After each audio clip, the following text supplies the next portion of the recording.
All right. Oh, got it. Okay, great.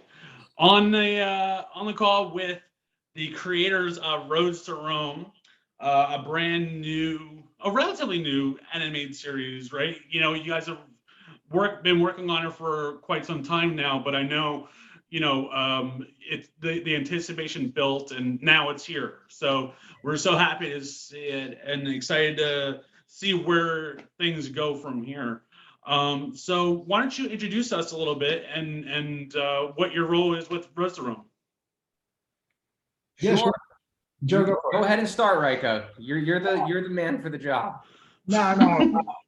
Yeah, so Roads to Rome is an animated adult comedy. Basically, if anybody hasn't seen it, it focuses on two mythical monster trappers who trap all of the mythical beasts and that fight in the Roman Colosseum at the behest of our emperor, who her name is Emperor Helena. So that's just like the very quick series synopsis. Joe and I started kind of coming up with the idea like 5 years ago. Like I said, Joe was down in Miami. I was in West Palm Beach, Florida. We were both kind of doing stand-up, and we were writing a couple scripts. And back then, Joe had this idea to write like a live-action buddy comedy about all of these animals, because he was just like, wait, like a million animals fought in the Roman Colosseum, and he was like, how the hell did they all get there? We should write a live-action buddy comedy about kind of like two dudes who run out and trap all these animals. So we always had that idea, but as writers do, we never even got close to writing it. It was just like in a box buried under a bunch of files. And then fast forward like 5-6 years down the line, I was in New York. He was in Miami in the process of moving up to New York, and he just called me and was like, hey, would you ever want to write like an animated adult comedy series? And at that time, we had done some like sketch comedy podcast stuff, obviously stand-up stuff. I wrote for TFM. And then we were like, yeah, let's do it. And then we started to kick around ideas, and we were like, we actually think we have the idea. It's that old ass idea that we never wrote. And so that's just kind of how it started.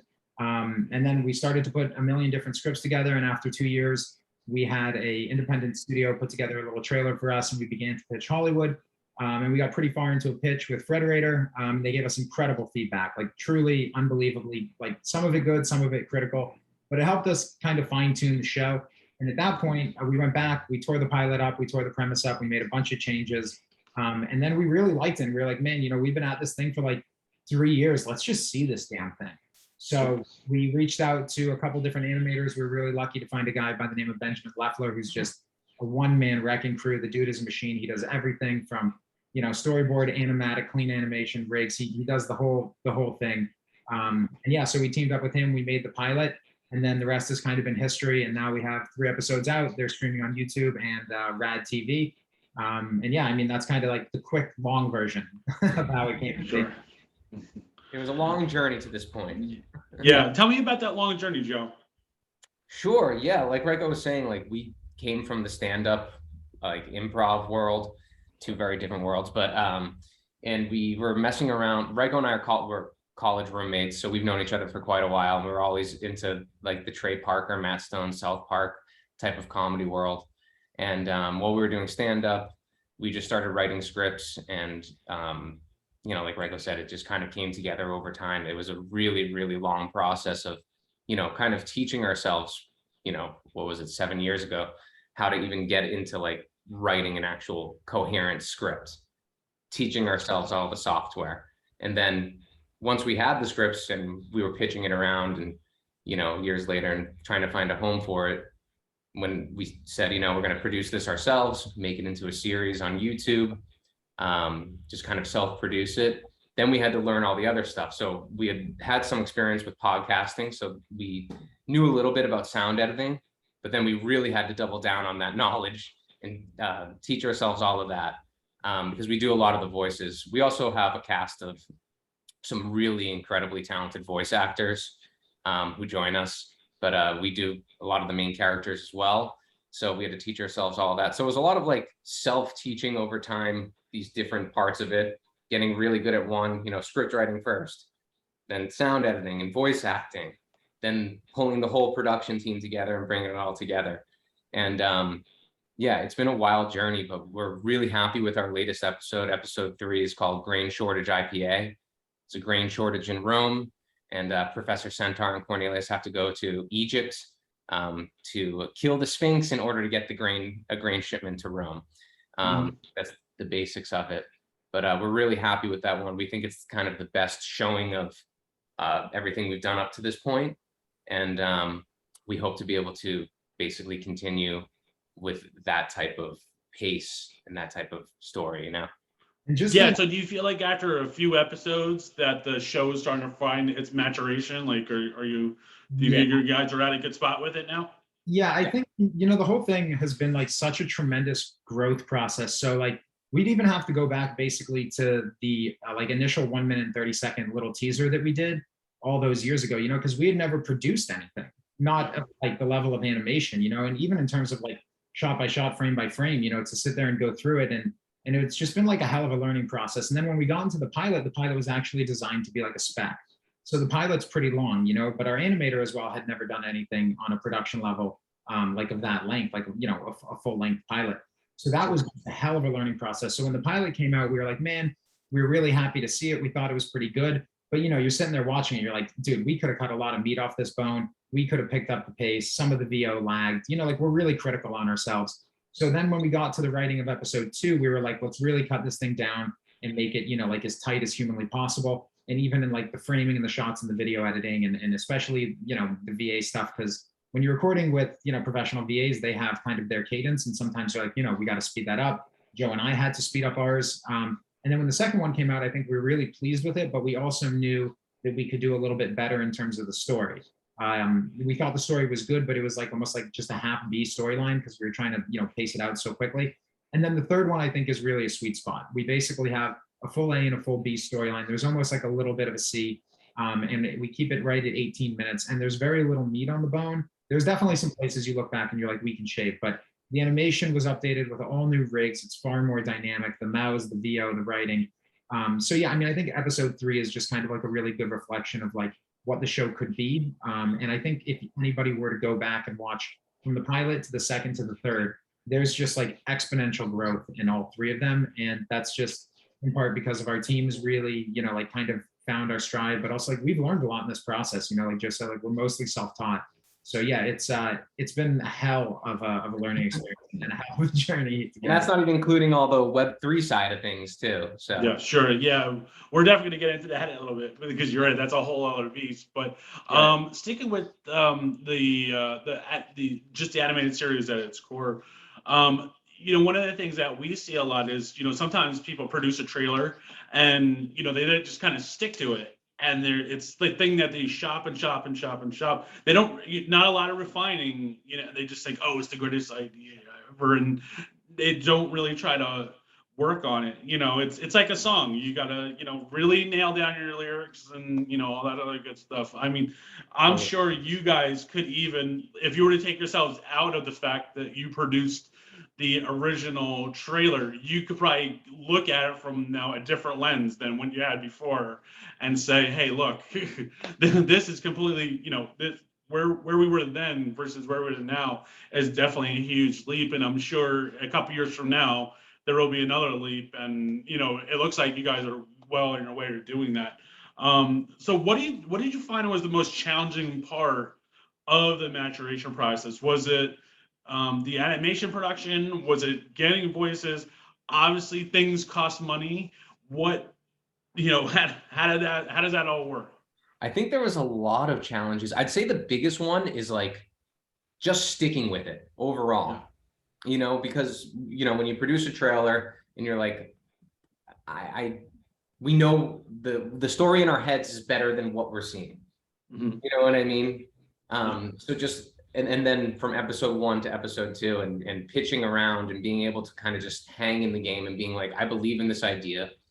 I believe our writing.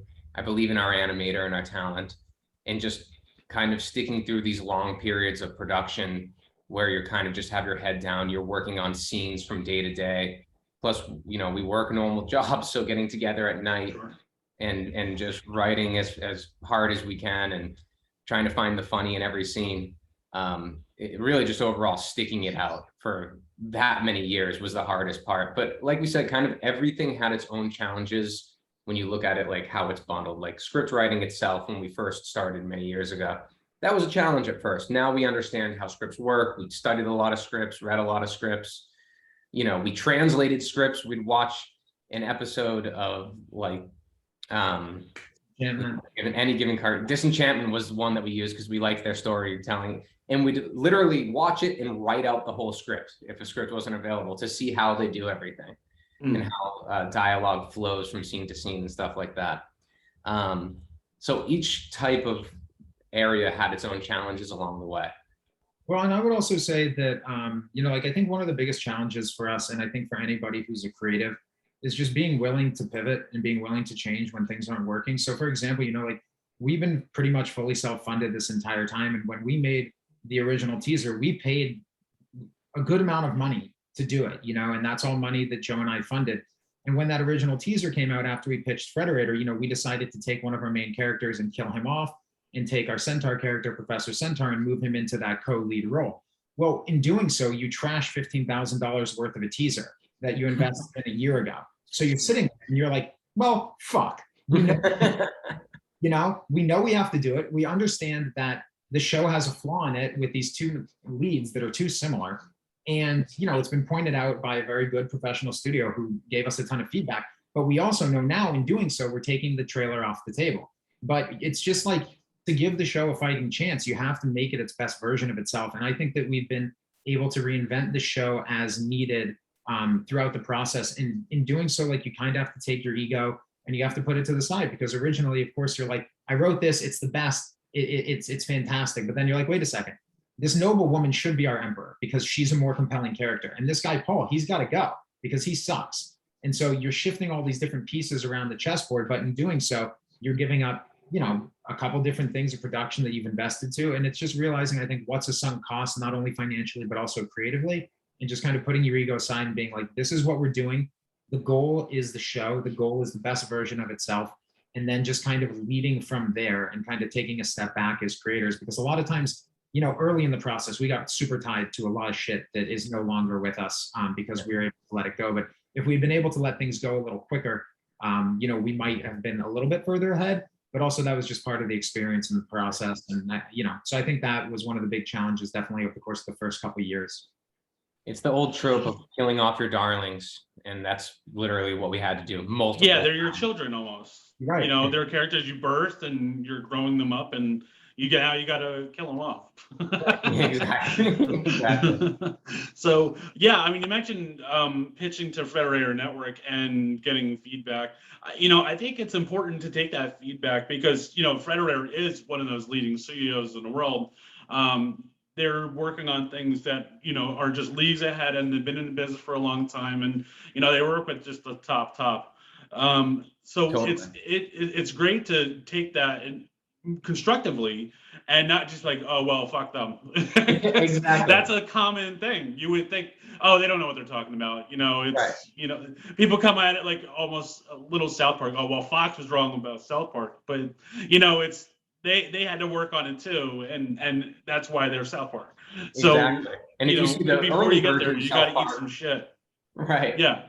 Yeah. I mean, and well, let me ask you this: being stand-up comedians, I'm sure you've had to even figure out how to hone your act and work on your act, and you've probably had a lot of you know nights where you guys just eat shit on stage, and it's just not fun. Do you think maybe some of that maybe built up some armor to take rejections and to be able to, you know, just keep on going and not let it be like something that goes to the heart too much?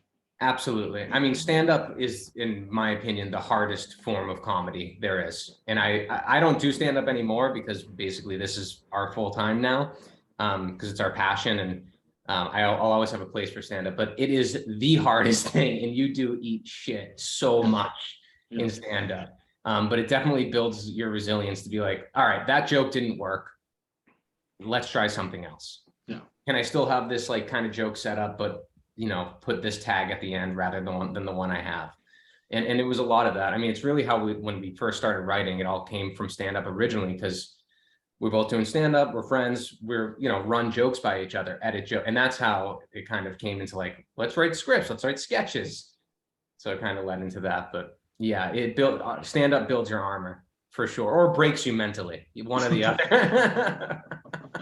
What do you think, Ryco? I mean, similar sentiment?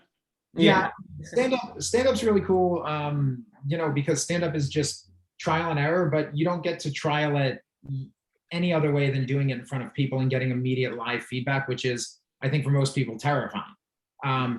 But there is something really cool about stand-up where when you write something 2 hours before you go onto a show and it slaps and it hits, you're like, I am a fucking god. But then you go to the next show and it bombs. So you're constantly taking and tweaking. And I think that we brought that into the way that we write scripts and the way that we've developed the series, in that, we are willing to be like, this didn't work, so we'll never do it like that again. Or if we think a joke is really funny and it didn't translate on screen, then we go back to the drawing board and like, okay, why didn't this translate? Because so much of animation, I think one of the key things, if anybody out there is like getting into animation, the one thing that you don't realize is just how crucially important like the video editing and the sound design is. It is essential. Like it is, our first one was lacking on the sound design and score end, and it shows. There are points where it's like silent, and when you watch it, you're like, there's something missing as a viewer, So it's not just the writing, it's just the all-around execution of the entire studio and everybody who has their hands in the pie. And it's like always evaluating that and trying to make it as good as it can possibly be. And it's very similar to the constant tinkering of a word here, a word there in stand-up. Stand-up's whole thing is no wasted words. That's just what it is. And so here it's also trying to find that most efficient process. So I do think there's a lot of crossover. Yeah, and just like I was saying before, like the rejection part of it, the nights where you don't have a good night, it's probably doing some prep for you for when you go into studios and the studio says, sorry, this is not working for us, And of course, there's always high school and any dude, who's tried dating and all that stuff. There's all that rejection. That's what did it for me anyway. So, so yeah, that's stand up and dating, right? Yeah. But so I mean, transitioning a little bit into Web3 and how you guys started to embrace this. I mean, one of the things that I found most interesting is there really is starting to be like a community within the community, like, more so than anything. And we're seeing that with projects getting a really good, quick following because it is Web3. It's almost being plugged in and then, it kind of lists a little bit. So how did you guys broach that as a potential distribution funding method? And were there any reservations at first? And how did you guys eventually get to where you are now?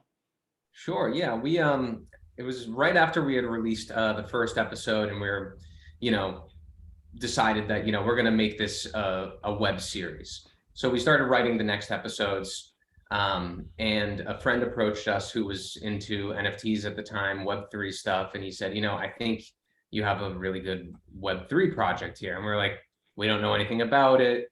We're in comedy.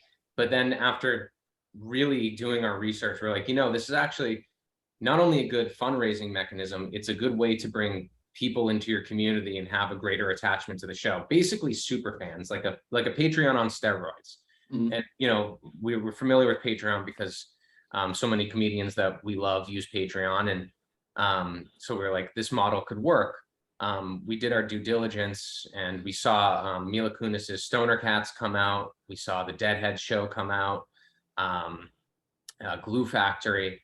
And we saw the success that they were having with building a community and having kind of making these super fans and the co-creation that they're doing with that. And we're like, we think we're small enough and nimble enough to be able to kind of get into this, build a following on both like Web 2, traditional YouTube, and also on Web 3 here, and try to like find ways to bridge it and create like just a large community. Some of them will be super fans. And that's what was most appealing to us, was just building out, getting more eyes on the show and involving people in a way that would kind of amplify it more. So that's how it kind of started. So we took quite a while. We took basically, I don't know how long, it was 6-7 months to really sit on it, do our research, come up with a plan. And we ended up launching that in March. And we've had a really phenomenal, interactions with it since. We've been able to build a nice community on Web3. You know, there's not a ton of people in it right now. It is much smaller than I think people initially realize. But through that, we have like super fans on our Discord who love the show. We have game nights and, you know, scavenger hunts for the episodes. We do a lot of co-creation. If they own one of the NFTs, there's certain co-creation that we leave open for the community to kind of be more involved in the show, but that still keeps the true vision of the show. So we do co-creation, but we basically put guardrails on it. And having that first episode, even though it's long and not what we know we could go back and remaster it and make it way better, but having the vision of the world, when people came in, they saw that first episode. So when they co-create with us, they're not sending us wacky ideas. It's all based within that world because they've been able to see it. So it's been really cool. What do you think, Ryco? Oh yeah, and I just think, you know, like when we first started to look into it, we were, you know, like delving into the co-creation stuff. And what we realized is like for an independent comedy series like ours, there really are just so many different ways we can allow the community to co-create. So we have like community character pitches, premise pitches. We have one community generated episode a season. We have community voiceovers. And then we were finding things along the way, you know, like one of our lead characters, Cornelius, he's an orphan. And Joe and I had a backstory in our mind as to what happened to his parents, but it was never technically settled and, you know, like settled. And it hadn't actually hit any of the first two episodes. So we're like, let's give it to the community. We're like, hey guys, what happened to Cornelius's parents and how does it tie into the story? And the responses we got were absolutely unbelievably hilarious. Like they were excellent. So, you know, I think the co-creation was all that we thought it could be, because originally when we were looking at it, we were sitting there and we were like, you know, it's not, it really is cool. And like, I think that the future, a lot of this stuff is people won't simply consume the content that they enjoy, but they'll be an active participant in it. Now, I think with like big networks, you know, like Fox or Disney, you know, they're not going to have like, you know, major co-creation stuff. Like there's just too much at stake. But I do think they'll have exclusive token gated access and like a lot of exclusive community events and things like that, you know. And at the end of the day, like I think everybody, whether you're on Web 2 or Web 3, like you're trying to find your community, you're trying to find where you fit in. You want to find like-minded people who enjoy the stuff and, you know, who like talking about the stuff that you like talking about. And I think Web 3 is just an extension of that. You know, like I don't think you're finding it on Facebook groups. I don't think you're finding it, you know, you found it a little bit on Reddit. But I think Web 3 is a more interactive version of Reddit where you can actually own something that is like, hey, I own this thing. It's mine. I can do what I want with it from like a commercial perspective, even though most won't. But it's almost like a camaraderie thing, you know, it's like a tribe. And we just thought that that was appealing about Web 3. Obviously, there at the time, there were probably even more like hesitancies because a lot of people in the cartoon arena were very anti-NFT and very anti-Web 3. We announced it to everybody we work with, and we actually had a couple of people say, you know, I don't support Web 3 and I'm going to step away from the project. And we're like, you know, we respect that. Our door's always open if you'd like to come back. But I do think that, you know, eventually this stuff is the future in one form or another. I think when Fox puts 100 million into NFT developed animated series, you know, there's no stopping the train. But it's still, it's very limited. It's still very niche. It's still very difficult to get into and to mint. You know, and you have to have a little crypto knowledge. So I think we're super, super early, maybe even too early.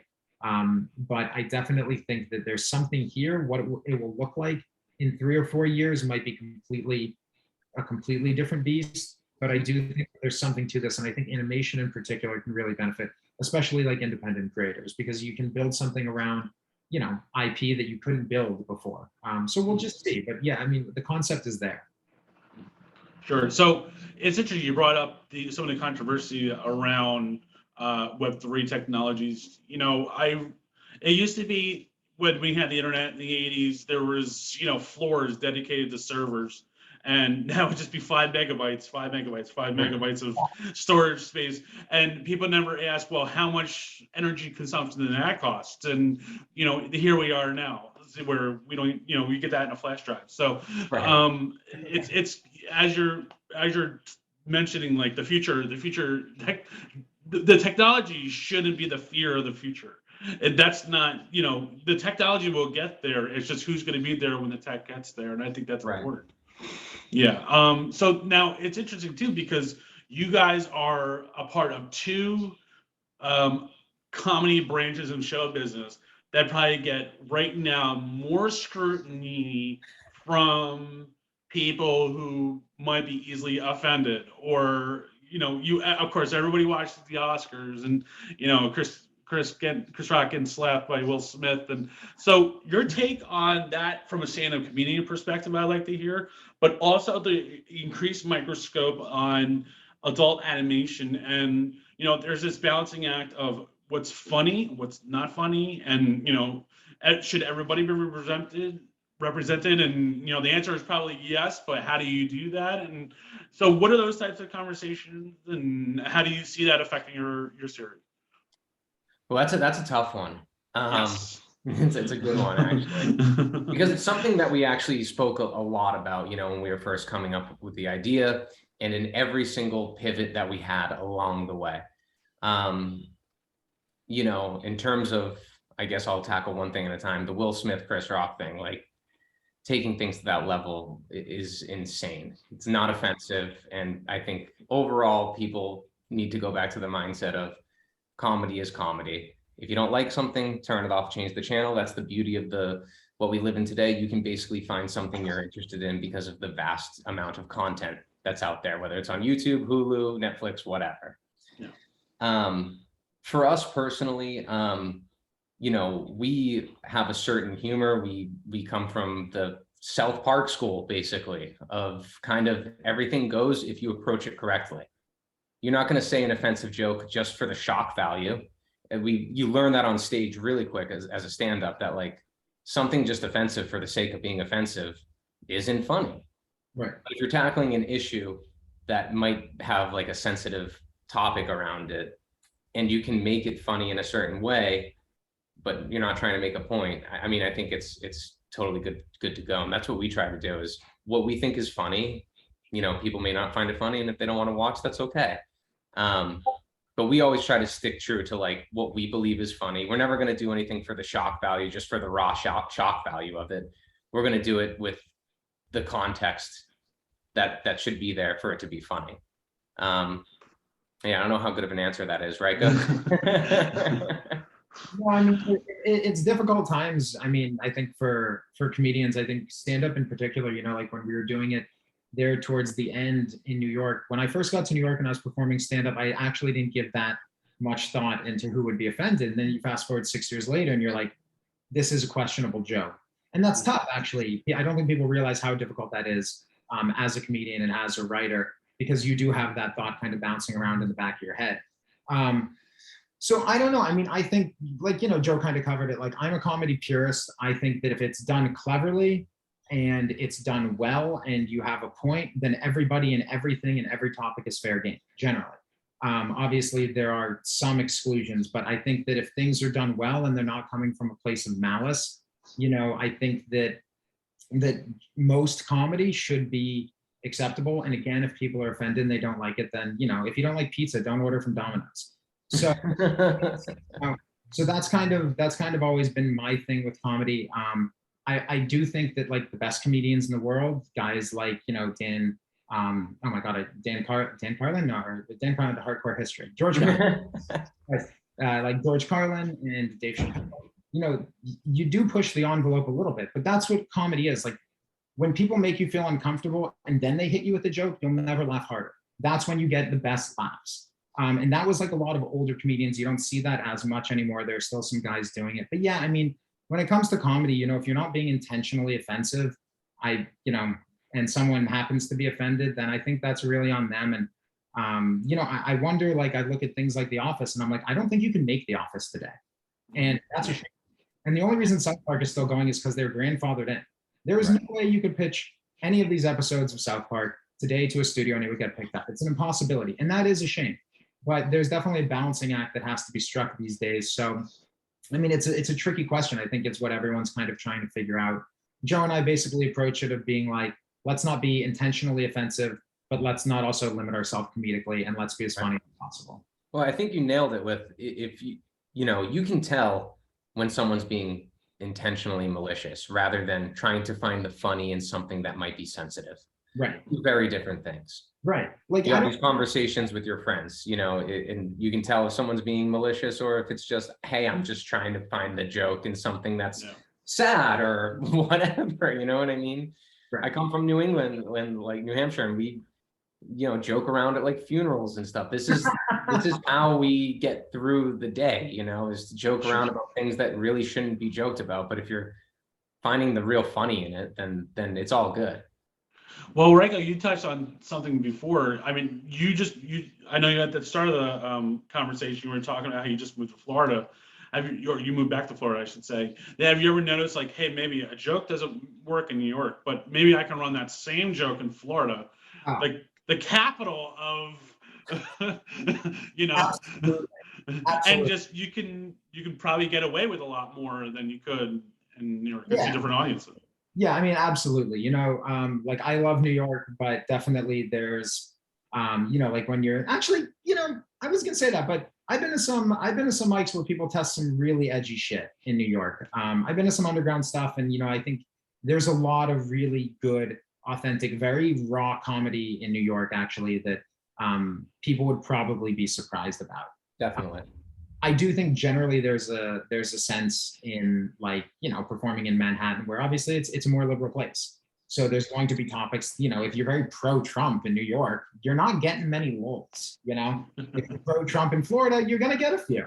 And that's just, you know, how it goes. So yeah, it definitely does depend on the audience. But it works both ways too. I know that there's one of my favorite comics, Sam Morril, he always talks about how he went to Naples, Florida. I think he's fantastic. And he went to Naples, Florida and bombed for like a week and a half straight. And he said he'll never go back.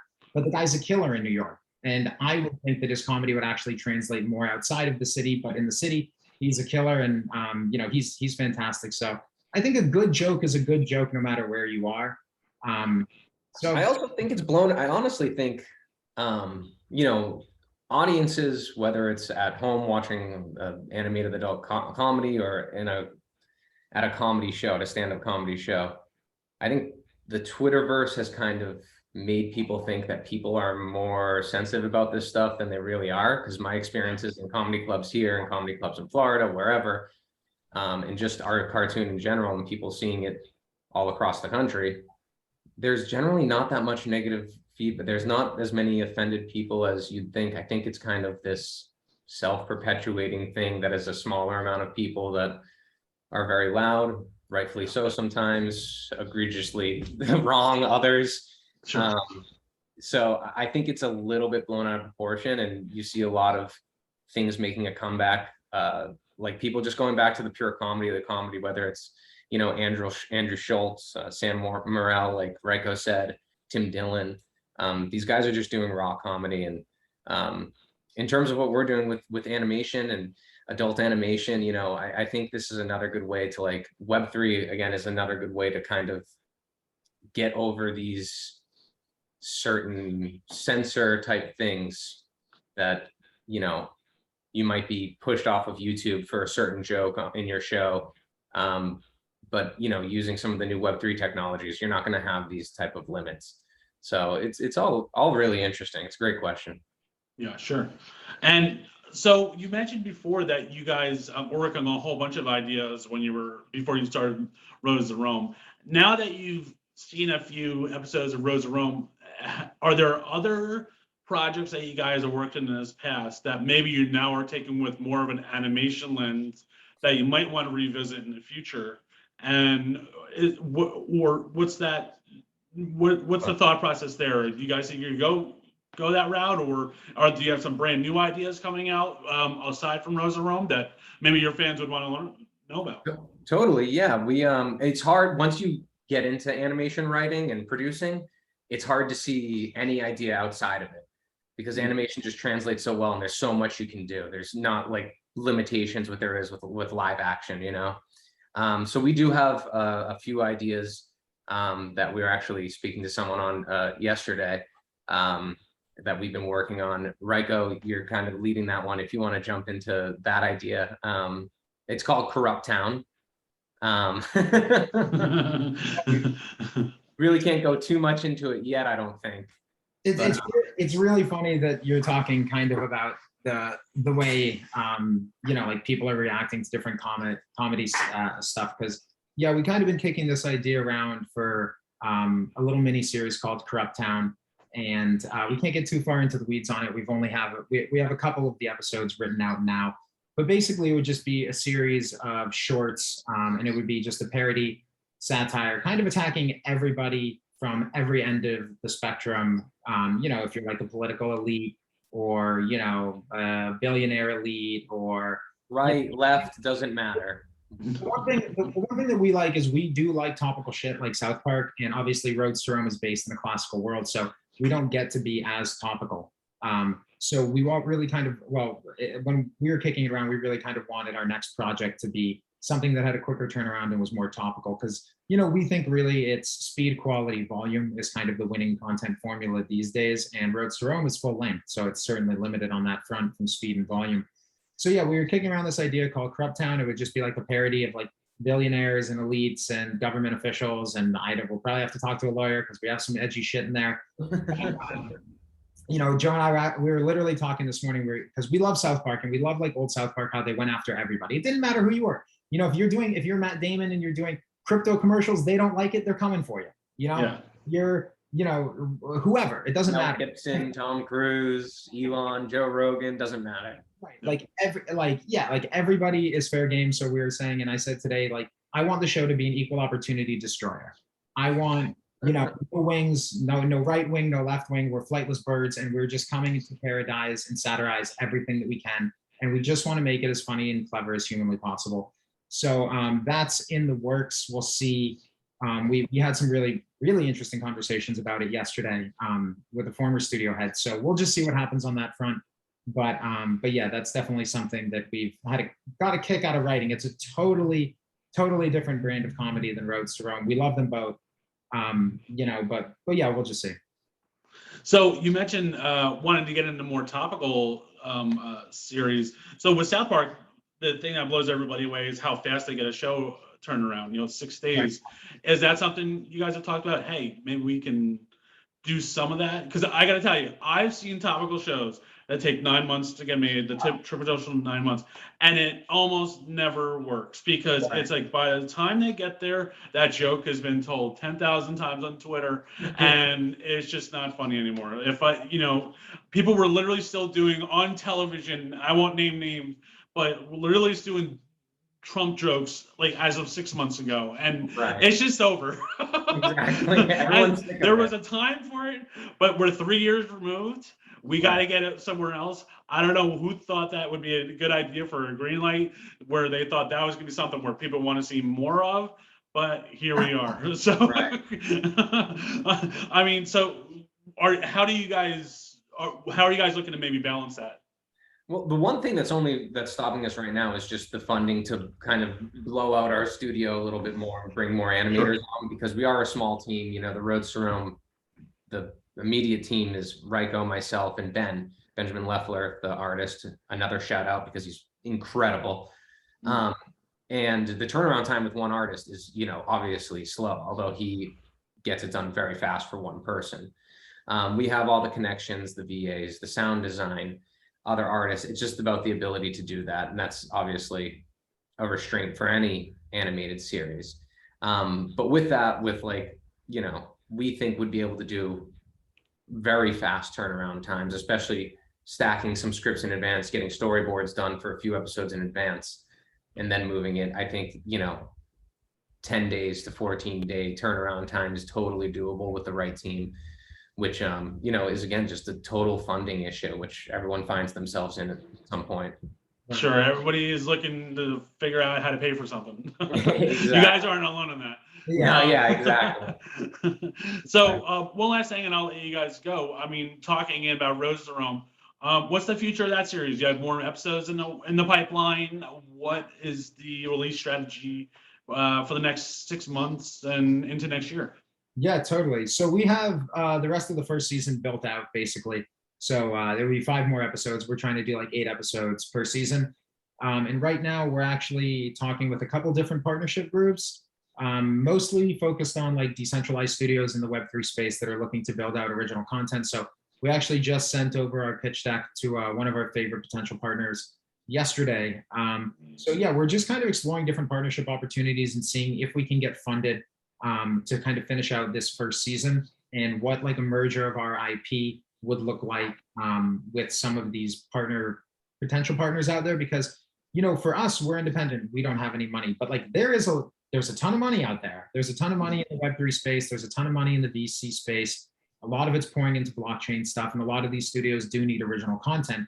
And none of the content that will ever end up on Amazon or Hulu or Netflix or HBO Max is going to find its way onto like this almost second tier of streamers. But we do think that Roads to Rome could most certainly end up there. And it's one of those things where we're like, if we're funded, we build out into full animation studio, we staff it properly with what we need to turn episodes around in 4 to 5 weeks. And then I think, you know, really for us, we truly believe that the sky's the limit at that point. So that's the goal, is to really just kind of begin to build a team around this IP and begin to, you know, grow as an actual production studio and do our best to really, you know, continue building out this series in the first season. And then at that point, we'll do what we've always done, which is like, we'll see, we'll just see what happens. But we'll just work as hard as we can. So that's the goal, is to build out the first season through a partnership. And that's what we're exploring now. Right. And we believe Roads to Rome can totally be a cult classic. You know, we have a good little following on the YouTube and over 2 million views on TikToks and some of our clips. So, you know, it's just about finding your audience and growing. And we definitely need a little help on that end to grow. And once we do, we know we have the talent and the team to kind of bring it all together. Yeah, and you never know who's watching, and just keep going, and somebody's going to see it. So Exactly. that's probably as good as place as any to end it. So I'm going to let you guys go. Thanks so much for taking the time to talk to us. We can't wait to hear about, you know, and see more of your new